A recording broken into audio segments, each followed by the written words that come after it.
Salam dəyərli tələbələr, hər vaxtınız xeyir. 90 sınaq test toplusundan sınaq 55-in izahını sizlərə təqdim edirəm. Başlayaq birinci sualla. MS Word 2019 mətn prosesorunda aşağıdakı şəkildə verilmiş lent qrupu hansı lent tabına məxsusdur? Və biz burada görürük ki, font qrupundan bir fraqment verilmişdir. Şrift qrupundan. Bu da Home tabındadır. Word proqramında F tabında, Home tabında məhz font qrupu vardır. Və mən bəzi şeylər sizə proqramlarda da göstərəcəm. Ümumiyyətlə, Home tabının digər qrupları hansılar idi? Mübadilə buferi qrupu, clipboard, font, paragraf, üslublar qrupu və editing, düzəlişlər qrupu. Gördüyünüz kimi, Home tabında font qrupundan götürülmüş fraqmentdir. Gəldik ikinci suala. Unicode'da yığılmış mətn faylının həcmi 384 kilobaytdır. Fayl hər səhifədə 32 sətri olan kitabdan ibarətdir. Və hər sətirdə 192 simvol vardır. Fayldakı kitabın neçə səhifəsi vardır? Deməli, düsturumuza görə səhifə vurulsun, sətir vurulsun, hər sətirdəki simvolların sayı vurulsun, Unicode və ya ASCII dediyi üçün bir simvolun yaddaşda tutduğu yer bərabərdir həcmə. İndi baxın, səhifə sayını bilmirik, ona görə onu x qəbul edirik. Vurulsun sətir sayı 32 qeyd olunub, biz qeyd edirik onu 2 üstü 5 kimi. Daha sonra vurulsun 192 simvol var, elə 192 olaraq da qeyd eləyək və bərabər eləyək 384 kilobayta. Diqqətli olun, burada bir şey unuttum. Unicode dediyi üçün biz 2 bayta vurmalıyıq mütləq. 192-ni vururuq 2 bayta və bərabər eləyirik 384 kilobayta. Diqqətli olun, bura baytdır. İndi biz bu kilobaytı bayta çevirmək üçün 2 üstü 10-a vurmalıydıq. 384 vurulsun, 2 üstü 10-da qeyd elədik. Məsələnin həlli bu idi. Yəni səhifə, sətir, simvol vurduq. Unicode da dediyi üçün 2 bayta vurub yaddaş tutumuna bərabər elədik. Buradan nə edə bilərik? Buradan belə bir şey eləyə bilərik. 192 ilə 384 ixtisar geçsin, qalsın burada 2. Bu da 2 vuraq 2 üstü 10, 2 üstü 11 eləyir. Yəni x vurulsun, burada qaldı 2 üstü 6, 2 üstü 5-dən 2 üstü 1-dir bu. Bərabərdir 2 üstü 11-ə və buradan da x-in qiymətini biz tapırıq ki, 2 üstü 11 bölə 2 üstü 6, yəni 2 üstü 5 eləyər. 2 üstü 5 də 32-dir. Deməli, x-in qiyməti, yəni səhifə sayımız bizdə 32-yə bərabər olmuş olacaq. O da B variantında var. Keçdik üçüncü sualımıza. Deyir ki, bu ifadə B4 xanasına yazılan bu düsturu hansı xanaya köçürmək olmaz? Baxın, B4 xanasından indi biz A variantını yoxlayaq. A2-yə köçürmək olarmı? A2-yə köçürən zaman nə baş verəcək? B-dən A-ya gəldiyimiz üçün bir sütun geriyə aparacağıq. 4-dən 2-yə gəldiyi üçün sətirlər 2 sətir geriyə aparacağıq. Yəni bu B A-ya çevriləcək. 3-ü də 2 vahid geriyə aparsam 1 olacaq. A1 üstünə gəlirəm. D olacaq, deməli 2 vahid geriyə getsə, 1 vahid daha doğrusu sütunları 1 vahid aparırıq. D olacaq C, 4-ü də 2 vahid aparırıq, olacaq deməli 2.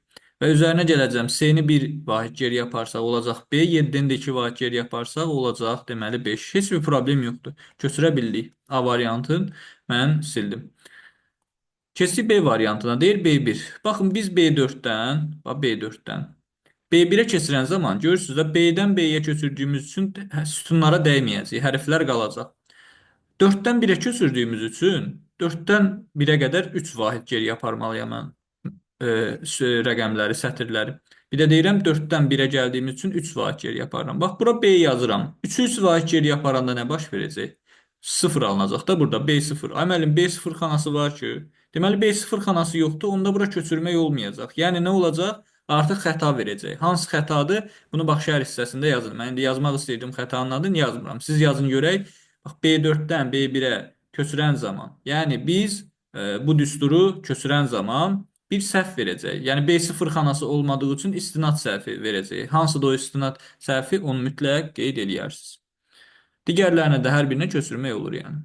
Dördüncü, VGA HDMI portlarının qoşulduğu qurğular hansılardır? Monitor və proyektordur. Təbii ki, görüntü siqnallarını ötürən deməli portlardır bunlar. Monitor və proyektor. Beşinci sual. Aşağıdakı şəkildə hansı mülahizə yanlışdır? Deməli, iş masasının fon şəklini menyudakı əmrlərin birinin köməyi ilə dəyişmək olar. Bəli, personalize əmri vasitəsilə biz iş masasının fon şəklini dəyişə bilərik. 3 dənə alt menyu var. Doğrudan da bax, View, Sort by və New. Bu əmrlərin alt menyusu var. Demək, o zaman həqiqətən də B də düzgündür, A da düzgündür. Mübadilə buferi boş deyil. Doğrudan da paste əmri aktivdirsə, deməli mübadilə buferi boş deyil. Ctrl-C kombinasiyası yerinə yetirilib. Bu yanlışdır. Səbəb müəllim, niyə? Axı paste aktivdir. Baxın, Ctrl-C kombinasiyası yerinə yetiriləndə həm paste, həm də paste shortcut aktiv olur. Əgər biz cut əməliyyatını yerinə yetirmişiksə, onda bax bu formada olur. Yəni əslində burada cut əməliyyatı, kəsmə əməliyyatı icra olunub. Ona görə paste shortcut passiv vəziyyətdədir. Bilirik ki, faili, obyekti kəsəndə onu qısa yolunu yaratmaq olmur. Amma obyekti kopya eləyəndə qısa yolunu yaratmaq olur. Yəni bu da Ctrl-C kombinasiyası yerinə yetirilib, yanlışdır. D variantı yəni düzgün cavabdır, yanlışdır həm də fikir olaraq. Şəkildəki əmrlərdən birini F5 düyməsi vasitəsilə yerinə yetirmək olar. Refresh burada yeniləmək əmrini bəli F5 ilə biz icra eləyə bilərik. Və sizə göstərim.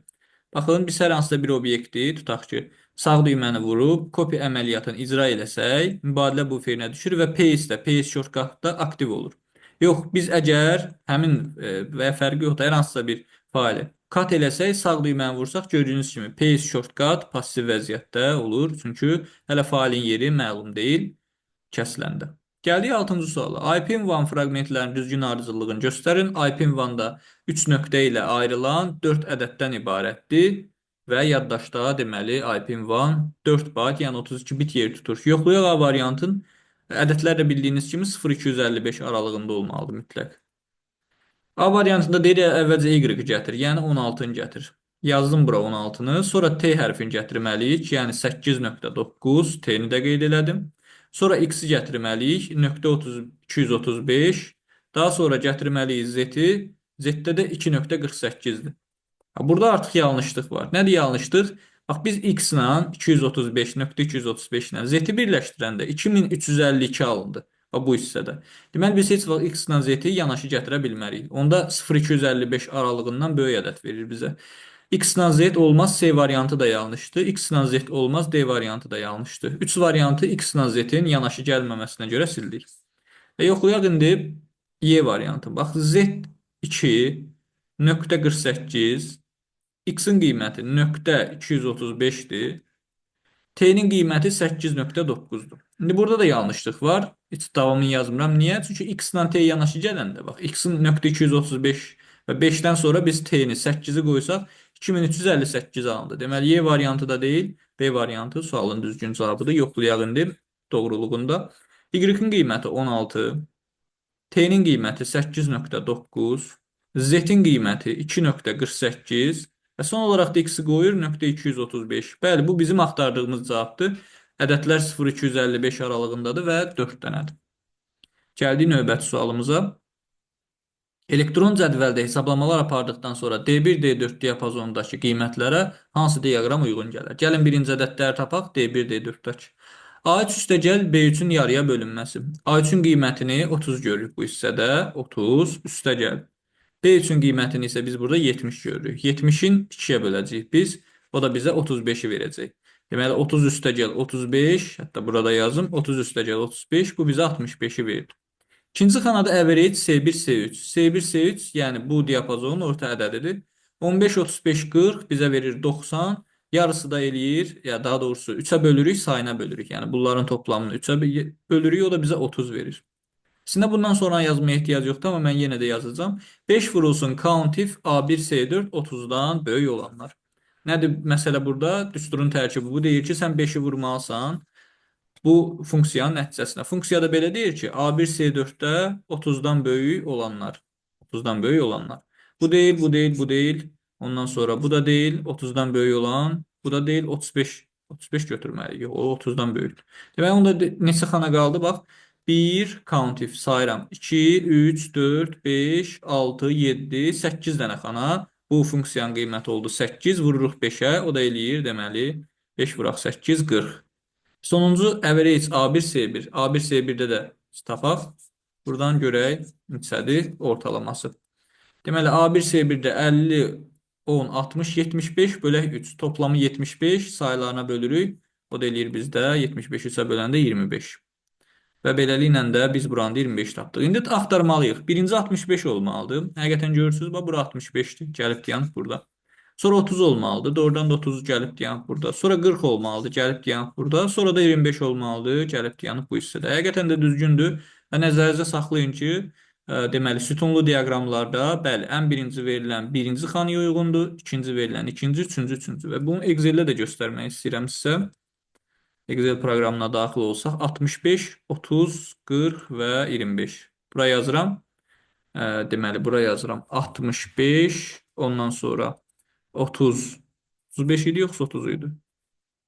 Da görüm, 30, 40 və 25. Və seçdik bunlar indi. Hamısını seçdik. Aha, 4 dənə xananı. Gəldik buradan diaqramlar hissəsinə. Buradan bir sütunlu diaqram lazımdır. Gərək bu tərəfə.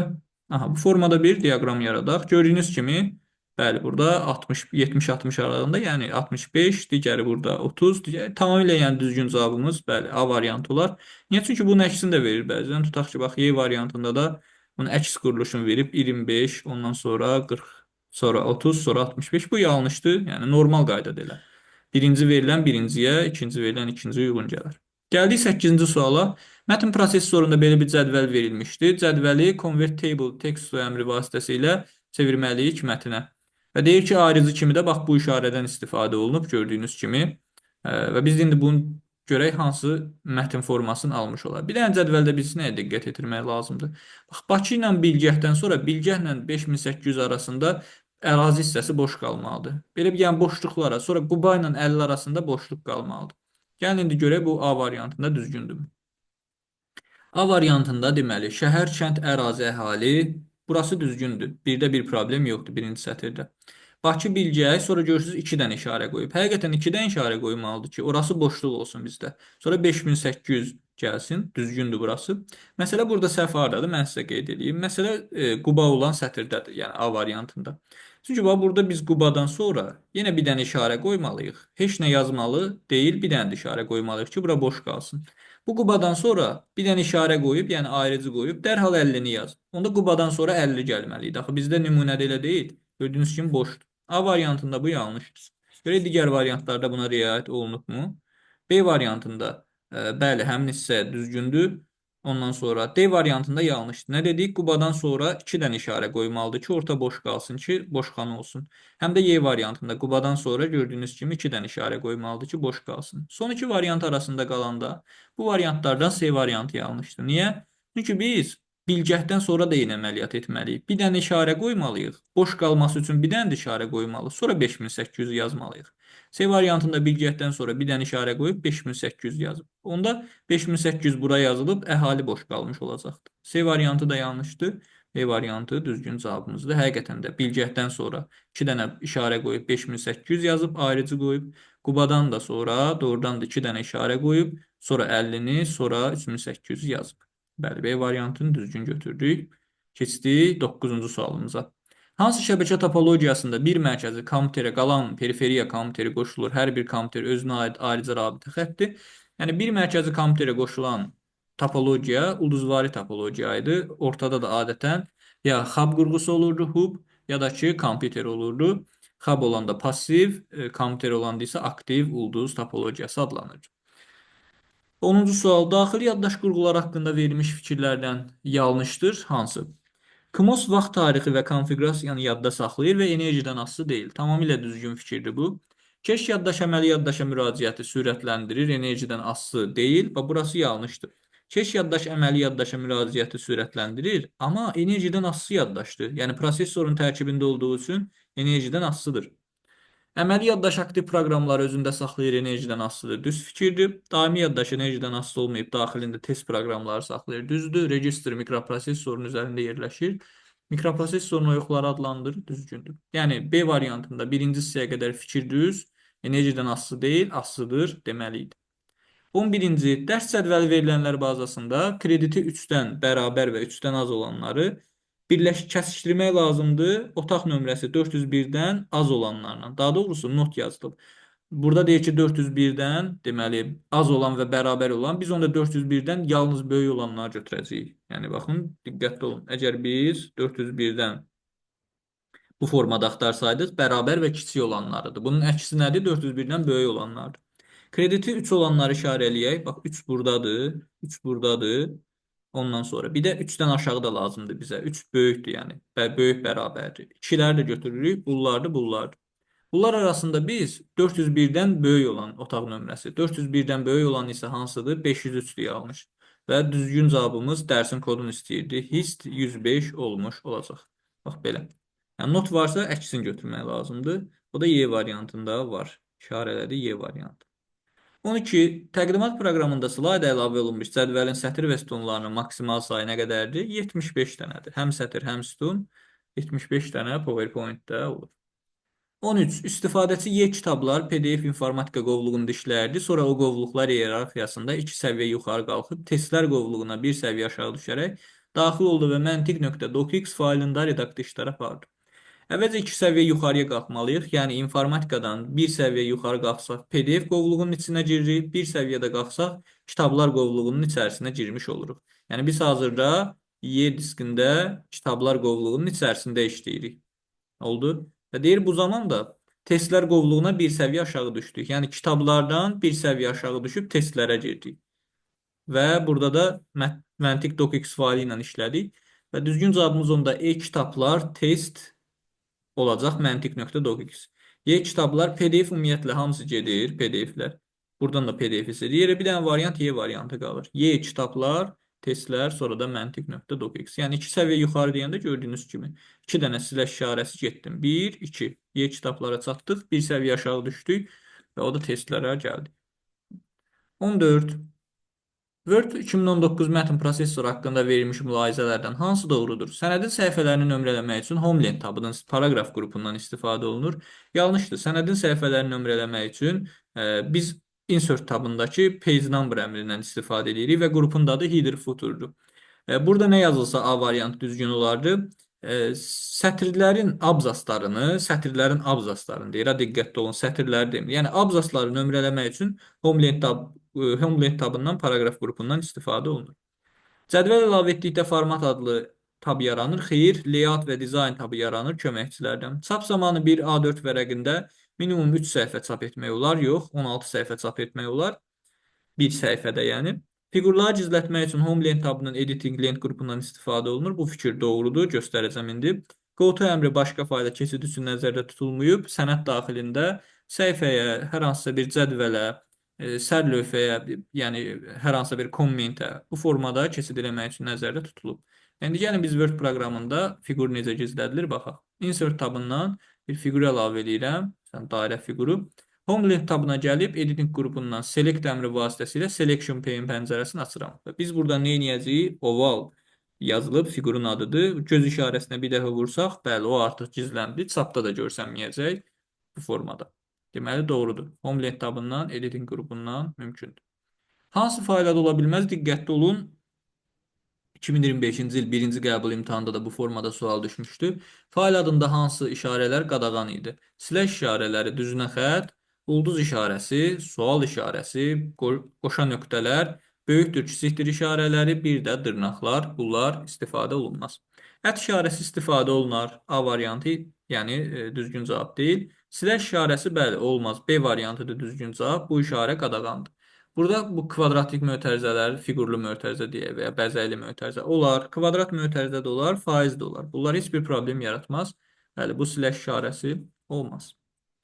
16. Elektron cədvəl fraqmentinə əsasən C1 xanasının qiymətini hesablayın.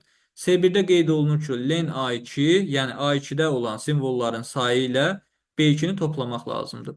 Len neynir? Simvolları sayır. Left neynirdi? Bəs sol tərəfdən göstərilən xanadan göstərilən rəqəm qədər simvol saxlayır. Yəni A1-də məntiqdir, leftdə sol deməkdir. Sol tərəfdən 3 dənəni saxla. Mən oldu burada. Yəni bu A2 xanasının qiyməti oldu mən.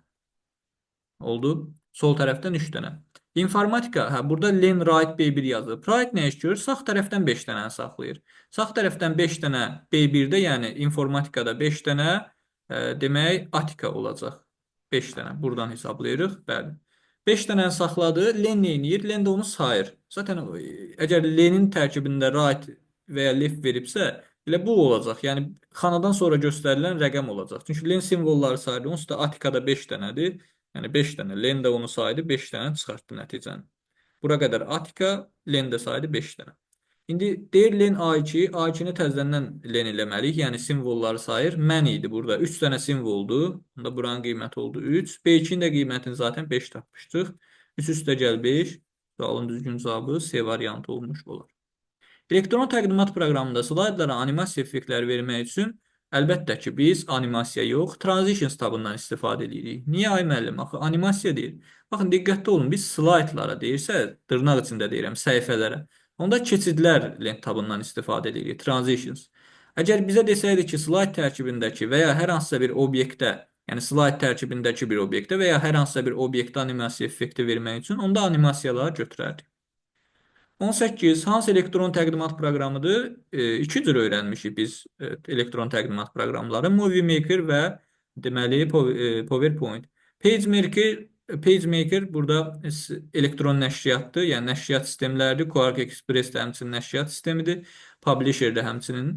Macromedia Freehand-də deməli vektor proqramıdır, yəni qrafika proqramıdır, kompüter qrafikasına aiddir. Elektron təqdimat proqramı Movie Maker-dir. Atribut dedikdə nə nəzərdə tutulur MS aksesdə? Sütun başlıqları nəzərdə tutulur. Yəni, məsələn, biz aksesdə əvvəlcə sütun başlıqlarını yazırıq. Ad, soyad, ondan sonra iş nömrəsi. Bunlar hamısı əlbəttə ki, atributdur. Kartejlərin sayı nisbətin gücü adlanır. Gücü. Nisbətin qüvvəti isə domenlərin sayıdır, qüvvəti. Sütunlar ilə domenlərdir və ya sahələrdir. Cədvəlin sətirlərdə rekord deyilir və yaxud da kartej deyilir. Belə. İnternet resursunun ünvanı bu formada verilmişdir. Burada hansısa resursun ötürmə protokoludur. Yadımızda saxlamışıq ki, qoşa nöqtədən əvvəl yazılan həmişə protokoldur. Yəni, qoşa nöqtə ilə bircə yazılan həmişə protokoldur. Yəni, burada da SMTP protokolu göstərir. Düzgün cavab Y variantı. Bu server adıdır. Yəni, bu server adıdır. Ümumilikdə isə bu URL ünvandır. Gəldik növbəti hissəyə. 40 səhifəlik sənədin 21-ci sual. 40 səhifəlik sənədin 35-ci səhifəsində find and replace yazdıqda, daha sonra biz burada qeyd eləmişik deməli, pəncərənin qotu keçidində müsbət 7 yazsaq hansı səhifə açılar? Demək, biz burada 35-ci səhifəsində deyir, nə yazmışıq? Üstəcə 7 yazsaq hansı səhifə açılar? Əgər biz 35-in üstünə 7 gəlsək, bu bizə 42-ni verər. Yanlışlıqla 42 götürməyin, çünki sənəd 40 səhifəli idi. Biz sənədin, yəni limitin keçdiyimiz üçün, son səhifəni keçdiyimiz üçün elə son səhifəni götürürük. Yəni sualın düzgün cavabı 40 olmuş olacaq. Burada da diqqətli olun. Bəli. 35 üstəcə 7 42 oldu. Deməli 42 42 də yoxdur. 40-ı götürürük ona görə. İnformasiyanın xassələrini seçmək lazımdır. 22-ci sual.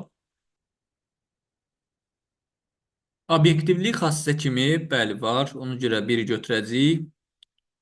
Obyektivlik nə idi? Obyektivlik deməli informasiyanın hər hansısa bir fikir və mühakimələrdən, insan fikir və mühakimələrindən asılı olmamasıdır. Yəni cihazlar vasitəsilə ölçdüyümüz məlumatlar obyektivdir. Müəyyənlik algoritmin xassəsidir. Tamlıq, bəli, əldə olunan informasiya tam olmalıdır, yəni qərar qəbulu üçün yetərli olmalıdır. Aktuallıq cari zamana uyğunluq xassəsidir. Nəticəvilik informasiyanın yox, algoritmin xassəsidir. Dəqiqlik deməli, informasiyanın xassəsidir, bəli. Diskretlik və kütləvilik də algoritmin xassələridir. Düzgün cavab 1, 3, 4, 6 olacaq. Gəldi 23-cü sualı, algoritm sualıdır. A6, B7 verilmişdi. Şərt blokunda yoxlayırıq. A-nın qiyməti 6, B-nin qiyməti 7 olarsa, təbii ki, yoxla gedəcəyik. Çünki 6 7-dən böyük deyil. Yəni, yanlışdır şərt. Yoxa gəldik. A-nın qiyməti 6, B-nin qiyməti 7. Bu dəfə hə ilə davam eləyəcəyik. Həyə gəldik, B üstə gəl 5-dir. B-nin qiyməti 7-dir. Üzərinə də 5 gələndə eləyir bura bizdə 12. İndi bizdən B-nin qiymətini soruşurdu. Bəli. O zaman elə sualın düzgün cavabı 12 olmuş olacaq. Son olaraq. Çünki artıq yekunlaşır algoritm. Gəldik növbəti sualımıza. Deyir ki, bu ifadənin onluq sayı sistemində göstərin. Kifayət qədər rahat sualdır əslində. 3, 4, 16-lıq say sistemindədir. 0, 1 qeyd elədim yuxarısına. 3-ü 16-ya vurub, 16 üstü 1-ə üstünə 4 vurulsun, 16 üstü 0-ı gəldi. Bu da bizə 48 üstə gəl 4, 52 ədədini verər onluq say sistemində. Bunun üzərinə yazım 52 oldu onluqda. Bunda biz 111-dir, bu da 7-dir artıq. Çox işləmişik bundan. 1, 2, 4 yazsaq, yəni onluğa çevirmək üçün toplasaq bu 1, 2, 4-ləri, bu da 7 eləyər onluq say sistemində. Burada qeyd elədik 7. Toplayaq indi bunları. 7 onsuz da onluqdaydı. Üstünə 52, üstünə 7 gəldi. O da bizə 66-nı vermiş olacaq. Onluq say sistemində 66. 25-ə gələk, printer təsvirinin aid etməsi. Printer təsvirinin aid etməsi LPI-dir. Yəni 1-ə getdi A. Orijinal təsvirə aid etməsi DPI-dir. Yəni D variantı uyğun gələr. Ekran təsvirinin aid etməsi isə PPI-dir. Yəni piksel per inç. Yəni bu da B variantındadır. İşarə elədik. Hardan yadda saxlaya bilərsiniz? Printer əslində təsvirləri tor xətlər kimi görür. Tor xətlərdə görür. Tor xətlərdə nədir? LPI-dir. Yəni line per inch. Lines per inch. Bir düymə düşən, deməli, inch düym deməkdir. Bir düymə düşən tor xətlərin sayı. Ekranla işləyən zaman təbii ki, ekranda piksellər olur. Ona görə bunu belə yadda saxlayın. Pixel per inch, bir düymə düşən piksellərin sayı və DPI dots per inch, yəni bir düymə düşən nöqtələrin sayı. O da deməli bu qaydada uyğunlaşır. Bu da oldu 55-ci sınağın izahı. Növbəti sınaq izahında görüşənədək sağ olun.